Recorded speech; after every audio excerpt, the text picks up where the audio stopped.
week, a chilling report by a Jewish charity, the Community Security Trust, revealed an alarming increase in anti-Semitic attacks in the UK. Anti-Semitic hate incidents have increased by 16% in 2018. This is unfortunately in line with UK Home Office statistics. I believe most of this can be laid firmly at the door of Jeremy Corbyn's Labour Party, which has sustained an anti-Israel, anti-Jew and pro-Palestinian agenda. Fueled by Labour, the mainly Pakistani community in the UK are Holocaust deniers because that's what they're taught in the mosque by the hate preachers. And those views are further embedded in the home because they choose to listen to the imams and not the historic, factual truth. I believe so much more needs to be done to tackle this growing and festering hate, both in the UK and across Europe. There is some hope. There is an imam that is standing up for Jews. He says the Jew is not our enemy, the Islamist is. I recently interviewed him. Known as the Imam of Peace, he is Mohammed Tawhidi. Born in Iran, he moved to Iraq, graduated in Islamic studies and was pronounced an imam by the Grand Ayatollah Saeed Sadiq Shirazi in 2010. He moved to Australia and founded the Islamic Association of South Australia. He is a prolific writer, media commentator, international advisor to governments and believes that Islam must be reformed in order to survive. Mohammed recently visited Auschwitz, the only Muslim Shia imam to have done so. He's been criticised from Pakistan and by a Muslim member of the outdated UK House of Lords. Mohammed is under attack. I wonder why. My recent interview with him reveals why.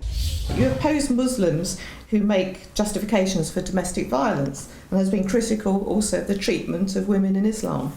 You suggest that Western female leaders shouldn't wear the headscarf when visiting Muslim states. Can you expand on that?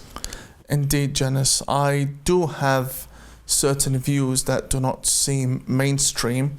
However, I am a religious practicing Muslim and also a third-generation Muslim imam, so I do know what I'm talking about. I strongly oppose all man-made concepts that are being introduced into the religion, and that might appear to be opposing Islam as a religion, but I don't have a problem with my God. I only have a problem with clerics that run the religion claiming to do so on behalf of God. So all of these issues come from that. The violence, the teachings of violence, the fatwas of death, these come from men. And Islam is a religion of men. It's not a religion of females, sadly. And I also believe that with regards to the comment that I made, it was the former Australian foreign minister who visited Iran and wore a hijab, headscarf, and I found that to be offensive. As indeed my own Prime Minister has, Prime Minister May, and others. The so-called High Representative from here, Frederika Muragherini, has done exactly the same thing, and it offends many females that have fought for emancipation in our country. It also offends Muslims. There are Muslims that will be offended by that because you are in Iran representing Australia, representing us. For you to wear what these people wear, even though I was born in Iran, it no longer carries the weight of you representing Australia or representing the UK. You are trying to integrate and assimilate to them when representing us. So that really doesn't work really well, even from a political perspective. And it's a sign of power. When you are going to their country dressed as how an Australian woman would dress like, that shows that you really represent your people and your country.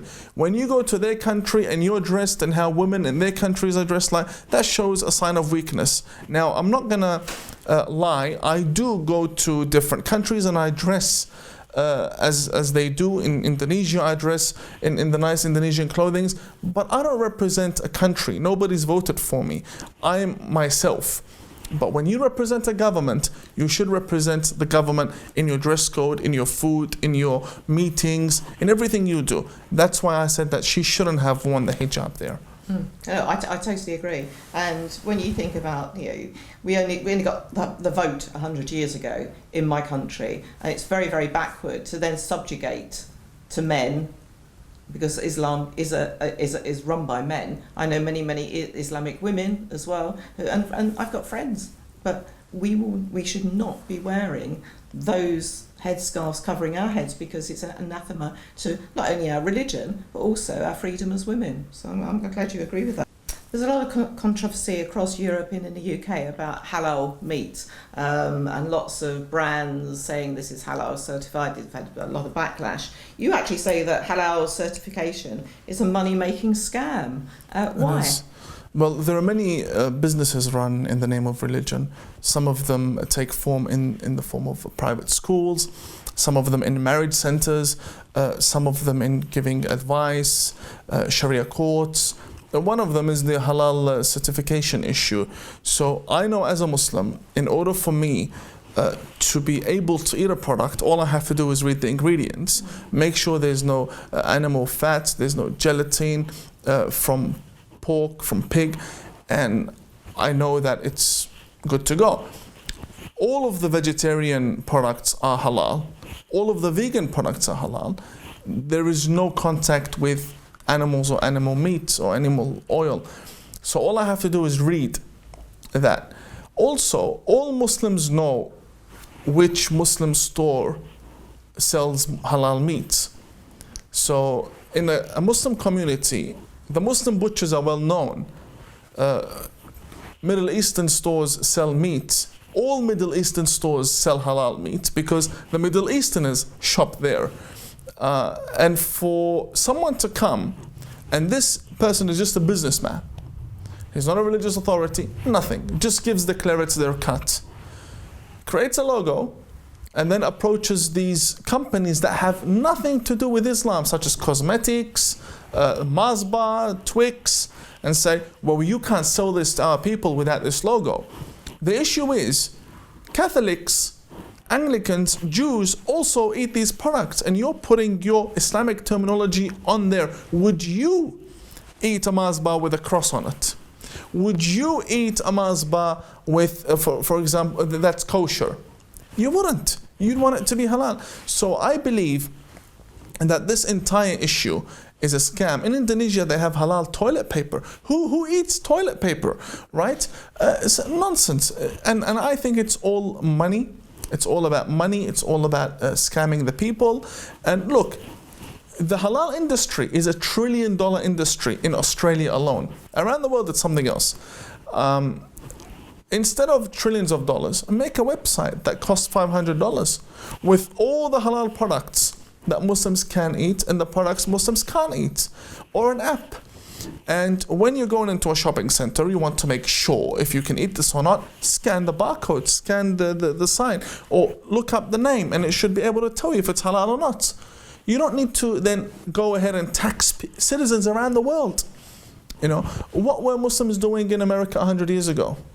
There was no halal certification then. What were they doing? They were looking up the ingredients. That's basically what they were doing. This halal certification issue is new. Now, I believe what needs to happen is we need a competitor for this halal industry. We need a halal certification company that starts working globally. And yes, they'll have their halal logos, but it will be a logo trusted by the non-Muslims. Why? Because this company should actually give at least 50% of its income towards counterterrorism research. Because most of the halal certification authorities around the world are linked with Halal Indonesia. Halal Indonesia are linked with Muhammadiyah. Muhammadiyah organization is clearly linked, they're affiliates with members of the Bali bombings, members responsible for the Bali bombings. And I've been banned from entering Indonesia for exposing these issues. So I am very well aware. I'm not speaking about something I'm imagining. I've experienced, I've been to their offices. I know what these people do. I'm not saying all halal authorities fund terrorism, but there are some legitimate question marks. And there are ongoing investigations by numerous counterterrorism agencies and intelligence agencies around the world. So that's my position on the halal industry. I think it's a scam, and I think there should be a competitor for this that actually sides with the people. Yeah, we know that a lot of these businesses are scams, that halal certification are scams, and that this money is being channeled back into terrorism. You've heard it from an imam here. You've called for Australia to put a temporary stop to immigration, and I think Australia has got one of the best immigration systems in the world, and I wish my country would adopt that. I know certain of my friends who are in power in the ENF group in Europe, they would actually like to implement that as well. You've called on Muslims in Australia to put the Australian laws first before religious beliefs. It's something we call for in Europe as well, but it's actually falling on deaf ears. How's it working out in Australia, and how can we persuade that Muslims migrating to the Western countries, and also Muslims that are already in the second, third generation Muslims, how we can change that attitude?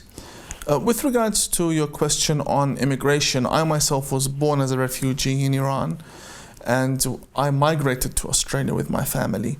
So I am an immigrant, but I am the type of immigrant that came legally. We applied for a visa, we bought our plane tickets, we went through all the checks, we took the oath, we received our citizenship legally, we learnt English, my parents learned English, we pay our taxes, we love the country. I've even applied to join the army. I didn't join the army because there were laws restricting me from making public media appearances if I'm part of that organization, so I couldn't, otherwise I would have. There were many things we had to go through. We had to study a book this thick on values, Australian values. I went to school, social studies was all about Australia, the Australian history. I'm a migrant, right? People jumping on the boat from Syria, from Iran, from Iraq. On the boat coming all the way, passing 100 countries. Right, coming all the way and then reaching Australia and then saying, we're refugees, we want asylum. But you just crossed 100 countries. Each country could have been a chance for you. You could have had a wonderful life, and then most of them are Muslim. Malaysia, Indonesia, these are Muslim countries, right? But no, we want Australia. Then when they get their bridging visas, they go back to holiday in the Middle East, in the same country. War zones. Yes. We have it in the UK. They're going back to Sudan. They're going back to Somalia. Yeah, for honeymoons. Holidays. Holidays. So this issue really it places question marks on the legitimacy of this whole asylum-seeking wave. Now, I said that we need a ban on Muslim immigration temporarily until we sort ourselves out. Look, we've had some seriously bad experience in Australia, and so have you in the UK. We've had very bad experience. We've had refugees like Man Monis, clerics, Muslim clerics that that take people hostage in the Lint Cafe. They shoot people and they kill people. We've had the Burke Street stabbings. We've had people kidnapping other people. We've had females in South Australia who would think these people actually go and pledge allegiance to ISIS.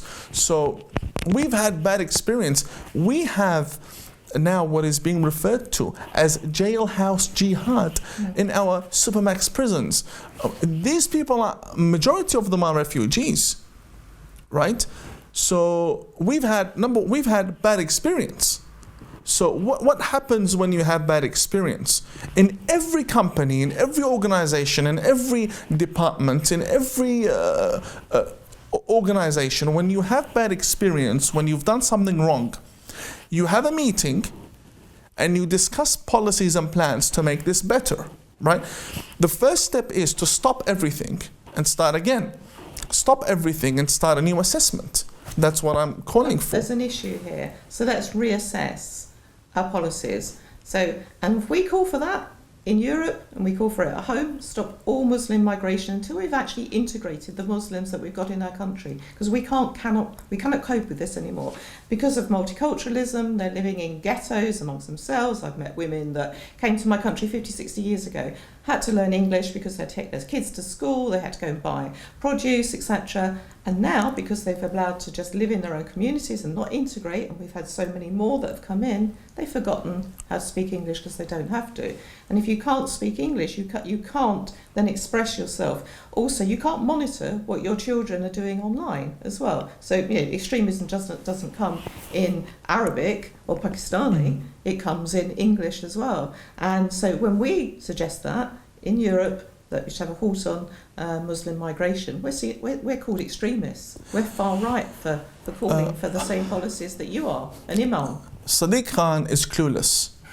Okay, Sadiq Khan came on Good Morning Britain with Piers Morgan, and Piers asked him, he said to him, and that was the last video clip that I had ever watched of Sadiq Khan. I did not want to hear about him or hear anything he had to say after this. Piers asked him how many ISIS people have returned to the UK, and he said 800. He said, how many in London? He said around 400. He said, do you know where they are? And he said no.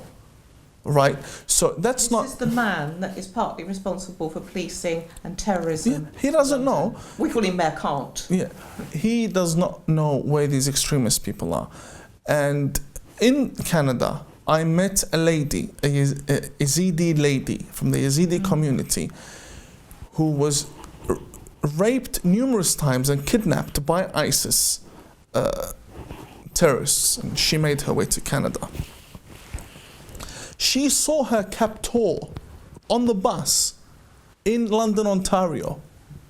She saw the guy that had kidnapped her and raped her and paraded her around.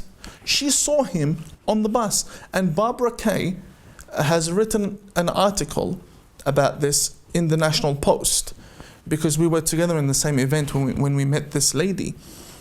And when she went back to the refugee center and she told them that she had seen the guy who raped her, they told her, oh no, you're delusional, you've been going through a lot.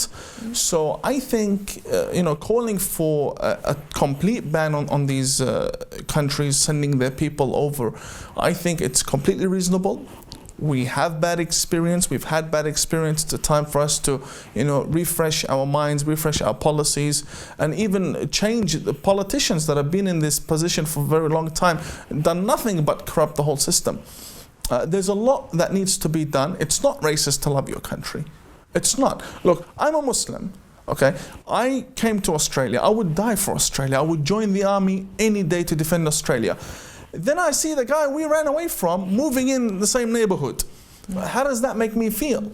So it's not about Islamophobia. It's all that nonsense. That's a made-up construct. It doesn't exist. To do with the cultural Marxism that we're having to endure from the liberal left that inhabit the Strasbourg and Brussels Parliament, and actually in our own parliaments as well. Justin Trudeau is up there in Canada, my own government as well. We have to embrace this cultural Marxism because they have said it is absolutely true. This is just a construct to shut us down. It goes along with hate speech, etc. They turn their guns on us. So you've got the governments working with Facebook and Twitter, the social media tech giants, to close people like us down because we're speaking the inconvenient truth. Who are the extremists here?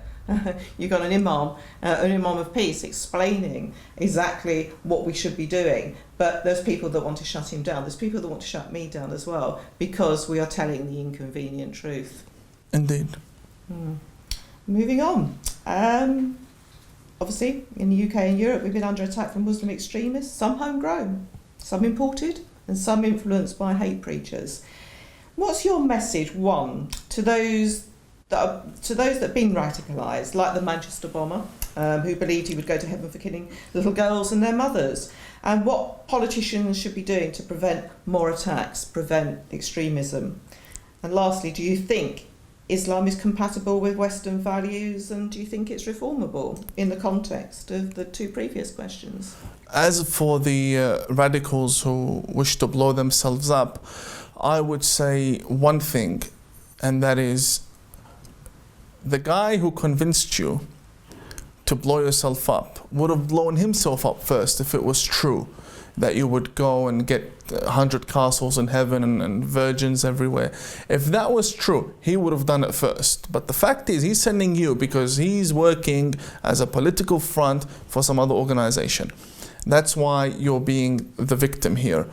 I always say, whenever there's a terrorist attack, and they say there's 100 people dead, I always say there's 101 people dead, because that very terrorist was not born a terrorist. That person is a victim of his own ideology, is a victim of his own belief system. So that's what I always say. If suicide bombing was a shortcut to paradise, the person who sent you would have blown himself up first. So that's what I would say to radicals. As for the issue of combating the extremists and what politicians can do, the politicians know very well how to combat people like you. They know very well how to combat Nazis. They know very well how to combat people they don't like. I'm not comparing you to them, but I'm saying the politicians have a wide range of people they don't like. People who tell the truth, people who don't agree with them, people who expose them, journalists who write against them. They know how to deal with everyone they don't like. And not everyone they like is the same, so there are different groups of people they don't like. So if they know how to deal with everybody else, they would know how to deal with extremist Muslims. So let's just go back a little bit. Tommy Robinson, they know very well how to deal with him. They have police following him everywhere he goes, or they've had at one point, and he recorded them. So they know what to do. How come no imam gets followed by the police? How come that hook imam and these extremists, none of them get followed by the police? I mean, this is the issue. They say, well, you know what, they do get monitored. Well, how many of these extremists committed terrorist attacks, then the police said they were under watch? Well, that's not good enough, yeah? The extremists, when they see there's a police car outside their events, their rhetoric will change. They'll know that they're seriously being watched. But just this, paranoia that, you know what, I'm doing what I'm doing. Oh, the police have tapped my phone. Intelligence are watching me from far, going through my rubbish at home, checking what I eat, what my products are. I don't care. They're kafir. They're the ones we're going to be victorious against. But when there's a police car outside that mosque, when they know they're being monitored, it's not a police state. What's happening is the congregation will no longer attend. You will slowly but surely break the back of that imam because people are afraid to attend. This place is under watch. And that's what we want. So politicians know how to go down on go very hard on these people. But no, they'd rather waste their time on people like you, people like me, taxpayer money. And all what we're doing is just saying the truth. That's what we're doing. So politicians, I don't really know what their plans are. I wouldn't bother with them anymore, honestly, because I've written to them, I've sat with them, I've given them advice, I've done everything. If I give a politician advice and they don't listen, then a terrorist attack happens, I'm not going to speak to them again. It's as simple as that. And I'll give you one example, because people might think, oh, he's just saying that. No, everything I say I've lived through. There was an area in Australia that I was attacked in by an Islamic extremist in a restaurant, and it's on video. 3 months prior to this attack, I had a meeting scheduled with the mayor to speak about extremists in his area, and he cancelled the meeting on me because I was too controversial to meet. 3 months down the track, I get attacked in the same area. How does he feel now? Right? So these are things that really tell me if this politician is worth speaking to again or not. Your last question was, is Islam compatible with the West? Is it reformable? Well, every religion is reformable. Every religion is. Islam, on the other hand, is a bit difficult to reform. Why? Because Muslims will only believe in what comes down from God. Islamic reform is a man-made concept. There is no reform in theology when it comes to the Quran. It's perfect. You can't reform what's perfect. So whatever comes from God can no longer be made better or perfected. So all religions can be reformed. However, Islam, it's more of an issue of society.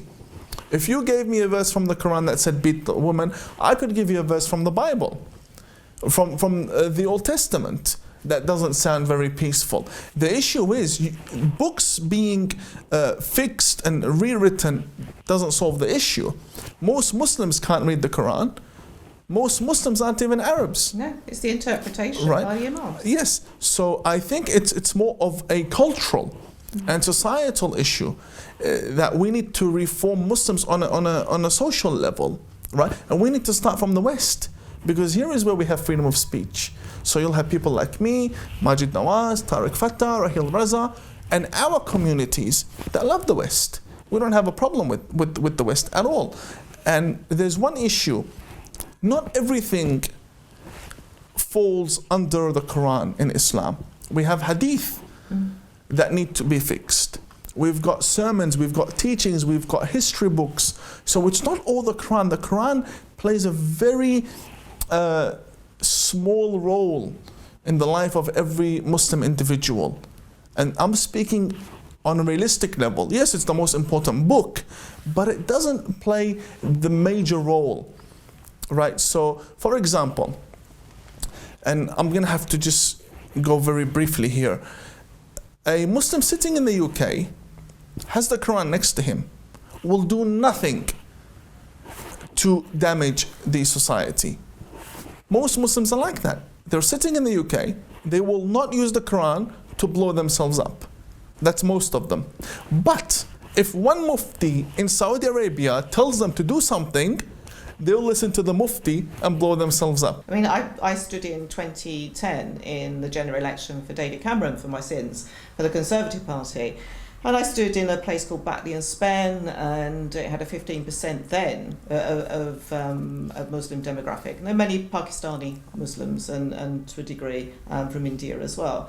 And I was quite shocked when I went up there. And I wasn't naive. I got Muslim friends down in the southeast, in London, all very integrated, very Western. And automatically, when I go to shake somebody's hand, I expect that hand to be shaken, just because it's a civil thing to do, and that's our culture. I had young men, as well as old men, refusing to shake my hand. What are the Quran's teaching on that? Okay, the Quran doesn't say anything on shaking hands. The hadith do. So the teachings of the infallibles do prohibit non-related contact.